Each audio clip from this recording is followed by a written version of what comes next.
we go. We're taking this off. We're taking this off to expose the corner line of the ceiling against the wall. And sometimes... And you don't want to pull that off too soon, do you? No, because, yeah, in case it hits the wall. Yeah, Once it's dry enough. Yeah, and then sometimes up here, if that line is not perfectly clean, yeah, I'll take a small little piece of sandpaper and just hit so I get a nice clean line when I cut in. Yeah. Would you ever think to have a need for that to be caulked? Sometimes I'll do that. Yeah, I'll take the caulking gun. Depending. Yeah, like sometimes there'll be like there's a little crack right here. We just run a real thin bead of caulking. Right. And that'll leave you a nice line because you don't want to see any of the exposed cracks if there's any type of indentation. Because I did notice something up there about where you pointed out. Yeah, I feel it now. Yeah, I feel it now a little bit. So that can be remedied with a little caulking, acrylic, paintable. Now you got to use paintable caulking when you're using latex water-based paint.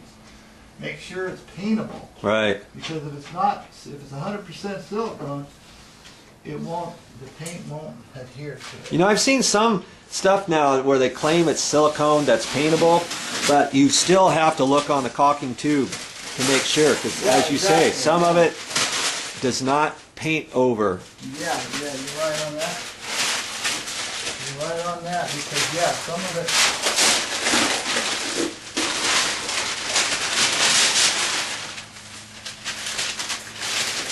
And this wall will all be sealed off with a good PVA sealer before we apply our finished coat of paint. So we'll seal this off when this is all completely dry with a sealer. You put PVA. Do you ever use flat paint for a primer? I do that quite often. I don't know. I don't know if it's okay to do. It's always like I might have the same color of flat paint I'll put on the ceiling or something. I'll say I'll just throw some flat on here as a primer. Yeah. Well, usually, you know, if I'm going flat over flat, I'll use the flat. But sometimes the sealers that have a different component in, if you're going to have a sheen on the walls, and if you use like a PVA, it gives a more uniform look. Oh, okay. Just to erase any error factors when you're applying it. You know, I like to get something on there that when I know that I've done everything I could to make it right, and then I can come back with a finish and they'll have a nice sheen, nice uniformity. Hey, so what do you think they should put on the wall here? Is it going to be a SemiGloss, eggshell, what? I think we're going to go in here with satin. Or eggshell. I think it can, because the SemiGloss is quite more shiny, you know. Yeah. More of a sheen. So in here, because the walls, this room kind of blends in here with the other room, the dining area. I think an eggshell would be nice. Yeah.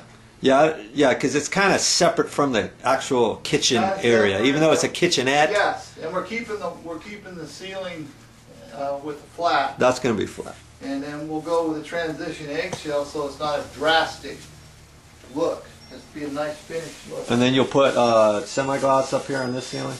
Probably so. Up on it. Or what? Maybe eggshell? You might. Because when we got transition line here flat. Yeah. So if we go with the eggshell, you know, it'll kind of blend in better rather than stand out more. So right. It'll give you the same washability on your walls. Yeah. Because there's not much wall area No. in this actual kitchen that's over the stove, because they're going to put tile or they're going to take this out and they're going to do something here. If that was all painted, you probably have to put a SemiGloss, but because they're going to put tile there, you wouldn't. And up on your ceiling, you don't necessarily need SemiGloss on an actual ceiling. It shows any imperfections and stuff. Yeah, so I think that's why the ceiling is probably going to go with the eggshell. I think it would look best. Yeah. And then there'll be a transition line, right? Transition line. Right in there, where the paint color is. A little bit of a sheen to it, just to set it off your kitchen ceiling. Yeah. And then with the taking those fluorescent lights down, putting the cans in, give it a whole new look. More so cosmetically and lighting purpose too. Give it a brighter look in there with the putting the ceiling cans in there. More efficient LED lights. Yeah. More efficient in the days we live in, the efficiency of the lighting. Yeah, these fluorescent lights were above a drop T-bar grid suspended ceiling. They weren't just like this from before.